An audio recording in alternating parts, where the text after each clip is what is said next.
Alhamdulillah,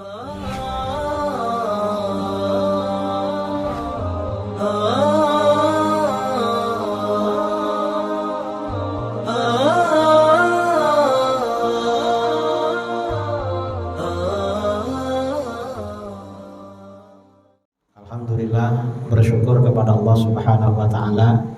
Kalau tidak salah, untuk kedua kalinya, ini kali kedua ya.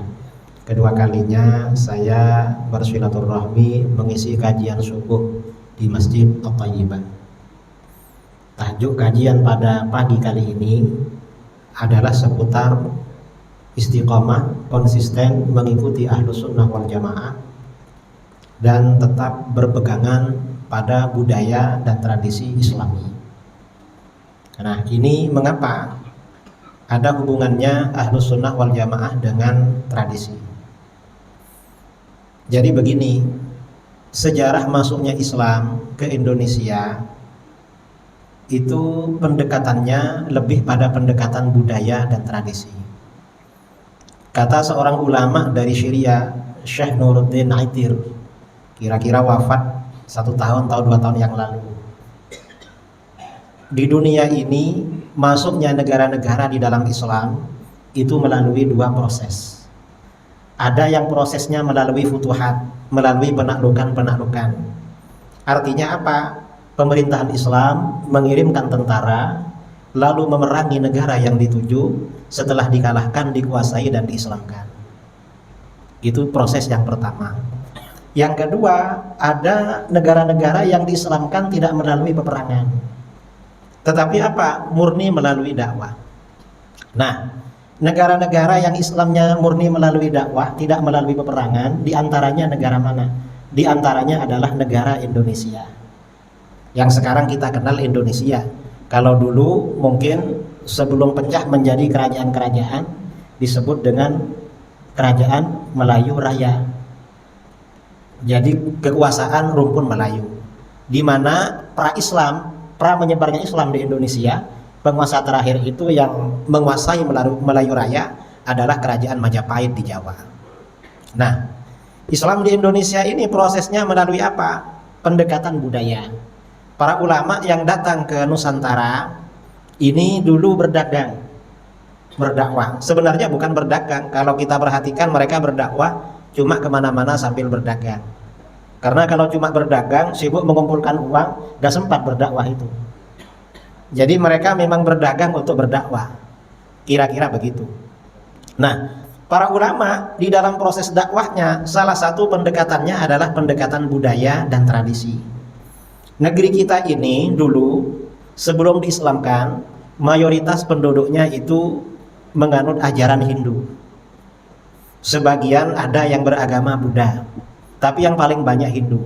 Sebagian ada penganut animisme, tidak punya agama, tetapi percaya pada kekuatan roh dan makhluk halus, seperti orang-orang Kubu, orang-orang suku anak dalam di Sumatera ya, atau orang-orang Dayak di Kalimantan, atau orang yang serupa, yang mirip di Sulawesi. Mereka ini tidak punya agama, percaya pada kekuatan ruh dan ilmu sihir, dan punya ilmu kanuragan yang tinggi. Sampai sekarang masih ada itu orang-orang seperti itu. Nah, para ulama di dalam berdakwah itu dulu pendekatannya budaya dan tradisi. Gimana maksudnya budaya dan tradisi? Karena di negeri kita ini banyak macam budaya, maka dari sekian banyak budaya ini dilihat. Kalau budaya itu tidak bertentangan dengan agama, tradisi itu tak bertentangan dengan agama, maka dilestarikan dan dijadikan sarana pendekatan di dalam berdakwah. Tetap dijalankan tradisi itu. Kalau tradisi itu bertentangan dengan agama, maka dihentikan. Kalau dihentikan tidak bisa, tradisi ini dihentikan tidak bisa, maka diislamisasi. Unsur-unsur yang tidak islami dibuang, diganti dengan unsur yang islami. Kalau diislamisasi tidak bisa, diislamkan tidak bisa, maka bagaimana? Diislamkan tidak bisa, maka madharatnya diminimalisir, diperkecil, maksiatnya dikurangi seminimal mungkin. Ini proses para ulama kita dulu di dalam berdakwah. Nah, dasarnya mana? Mengapa para ulama itu tidak anti budaya, tidak anti tradisi? Di dalam Al-Quran, Allah Subhanahu wa Ta'ala berfirman, "Khudhil afwa wa'mur bil 'urfi wa a'rid 'anil jahilin." khudhil afwa, ambillah sifat pemaaf. Dalam ayat ini Allah memerintahkan baginda Rasulullah SAW agar senantiasa memaafkan orang. Rasulullah itu pada awal dakwahnya ketika periode Mekah gak pernah marah sama orang, disakiti, diganggu, dimaki-maki atau apa, gak balas. Itu bukan karena Rasulullah takut, bukan. Tidak ada seorang nabi, seorang rasul itu penakut, tidak ada. Mengapa? Karena para nabi, para rasul itu diberikan mental yang paling kuat. Gak ada nabi punya mental lemah, penakut, gak ada. Selain mental, juga kekuatan fisik yang super kuat. Para nabi, para rasul, kekuatan fisiknya itu 40 kali orang biasa. Jadi 40 kali orang biasa kekuatan fisik para nabi.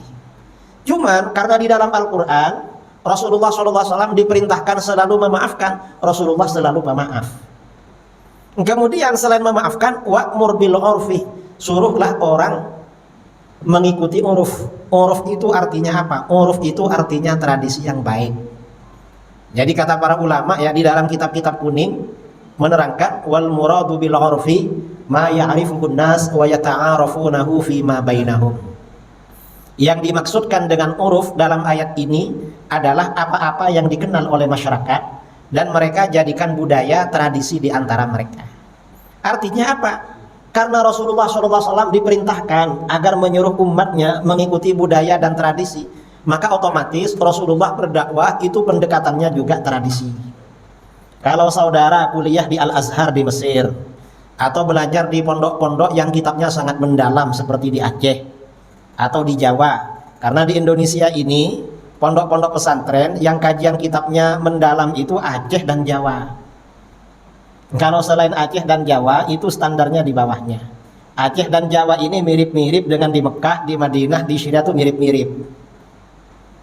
Karena mungkin masyarakatnya ramai di sana. Kalau yang lain itu akhir-akhir ini standarnya di bawahnya. Nah, kalau kita membaca kitab-kitab kuning, di sana di kitab fikih, di dalam kitab hadis, sirah, itu kita jumpai banyak hukum-hukum agama yang sebenarnya oleh Rasulullah SAW diadopsi dari budaya sebelumnya. Mengapa Islam tidak anti budaya? Contohnya apa? Contohnya akikoh. Akikoh itu diadopsi dari budaya sebelumnya. Orang Arab dulu kalau istrinya melahirkan bayi laki-laki sembelih kambing 2. Kalau bayinya perempuan kambing 1. Setelah kambing disembelih, darah kambing itu diusapkan, dilumurkan pada rambut dan badan si bayi. Itu namanya akikoh. Kambingnya dimasak. Itu dulu. Setelah Islam datang, akikoh tetap dijalankan oleh Rasulullah SAW. Kambing disembelih dimakan. Cuma mengusapkan, melumurkan darah pada badan si bayi gak dilakukan lagi. Mengapa? Karena gak ada gunanya. Itu barang najis. Dan para ulama mengatakan itu hukumnya makruh, tidak haram. Ini akikoh. Akikoh jalan terus. Mengapa jalan terus? Akikoh ini tradisi yang baik. Mengapa baik? Ya karena ngasih makan. Buktinya kalau akikoh ini tradisi yang baik, kita ini kalau sudah lama tidak makan kambing, ingin makan kambing, mungkin keuangan lagi menipis, tiba-tiba dapat undangan dari tetangga sebelah. Setelah dibaca undangannya akikoh, undangan akikoh, pasti senang. Mengapa? Ini kambing ini. Ini pasti kambing. Hanya dibaca, setelah diamati ternyata bayinya laki-laki. Wah, ini kambingnya 2. Namanya panjang. Setelah diamati bayinya kembar laki-laki. 4 kambingnya. Setelah datang ternyata nyembelih ayam potong gitu. Nah, ini artinya apa? Islam itu tidak anti budaya, saudara. Karenanya kata para ulama, ada ulama bermadhab Hambali, ya, Al-Imam Ibnu Muflih Al-Maqdisi, dalam kitabnya Al-Adab Syar'iyyah, beliau mengatakan, la yanbaghil khuruj min adatin nas illa fil haram. Tidak sebaiknya meninggalkan tradisi masyarakat selama tidak haram. Kalau haram nggak boleh. Dan itu dasarnya banyak sekali. Kebiasaan masyarakat itu nggak baik ditinggalkan. Kita ini berbeda dengan banyak orang tuh gak bagus, kecuali barang haram. Mengapa? Kata orang Arab, tarkul adah adawah. Meninggalkan budaya masyarakat itu dapat menimbulkan permusuhan. Itu di masyarakat. Ini contoh ya, di dalam agama tidak ada di dalam kitab. Di Indonesia ini ya orang Melayu, orang Jawa, kalau seorang laki-laki bertunangan dengan orang perempuan, maka calon menantu jumpa calon mertua cium tangan, betul. Padahal gak ada anjuran mencium tangan mertua itu. Al-Quran, hadis gak ada, tapi budaya. Kalau gak cium tangan bahaya. Mengapa? Terancam dibatalkan gitu. Ini banyak kejadian itu di Jawa ya. Karena calon menantunya yang melamar anaknya mungkin karena kurang pendidikan agama, jumpa calon mertua sudah lamaran tidak cium tangan, itu batal. Artinya apa? Meninggalkan budaya ini bahaya memang. Gak bagus. Tidak dianjurkan, berbeda dengan masyarakat. Karenanya para ulama kita dulu di dalam berdakwah itu ikut budaya. Salah satu budaya itu contohnya apa? Contohnya tradisi memberi makan. Di negeri kita ini banyak budaya makan-makan itu asalnya dari sebelum Islam. Contohnya seperti apa? Kalau ada orang meninggal, suguhan makan 7 hari. Hari ke-20, ke-40, ke-100. Kalau anaknya lahir dapat 40 hari selapanan, waktunya turun ke tanah. Waktu hamil 4 bulan ada makanan, 7 bulan ada makanan. Itu kan budaya semua. Tapi oleh para ulama dilestarikan. Mengapa? Makan-makan ini budaya yang baik. Saya kira seandainya habis acara ini ada makannya, saudara gak ada yang menolak itu. Mengapa? Ini baik ini. Dalilnya mana? Nggak perlu dalil kayak ini. Uang makan perlu dalil. Orang ngasih makan ditanya dalilnya. Uang tidak ganggu, malah yang dikasih senang. Ini budaya. Jadi oleh para ulama dilestarikan itu. Termasuk budaya contohnya apa? Pakaian. Pakaian ini bagian dari budaya. Karenanya para ulama Timur Tengah yang berdakwah kepada bangsa kita ini orang Arab, saudara. Tapi setelah berdakwah pada bangsa kita, pakaian mereka mempribumi. Nggak pakai gamis seperti ini. Pakaian gamis ini baru, mungkin saudara yang usianya 40-an masih kecil, hampir nggak ada orang pakai gamis di masjid-masjid, jarang dulu. Kan baru kan ya? Kira-kira setelah era 90-an itu. Dulu nggak ada. Mengapa? Para ulama itu memang pakaian ini bagian dari budaya. Kalau pakaiannya beda, ini orang itu kurang setuju. Ini kok beda dengan orang lain. Jadi begitu.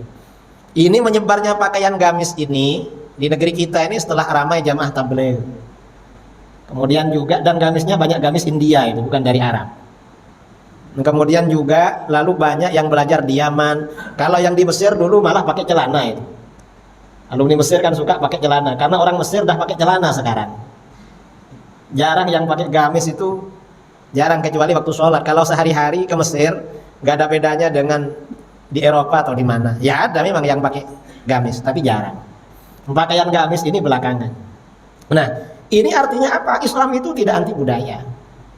Karenanya kalau ada orang ya bilang Islam itu anti tradisi, anti budaya, itu tidak ngerti ajaran agama. Jadi Islam ini sangat lentur. Dan yang dimaksud tradisi atau budaya, ini maksudnya budaya yang baik. Kalau nggak baik nggak boleh. Kalau melanggar syariat, budaya itu nggak boleh. Contohnya apa? Budaya yang nggak baik. Orang Melayu, orang Riau di kampung-kampung, kalau menikahkan anaknya mendatangkan keyboard. Apa keyboard itu? Karaoke ya. Lalu perempuan nyanyi-nyanyi buka aurat, ada yang jual minuman keras. Betul di Melayu. Di Riau kan, di kampung-kampung itu. Nah itu budaya, tapi nggak baik itu karena melanggar syariat. Kalau yang melanggar itu tidak boleh.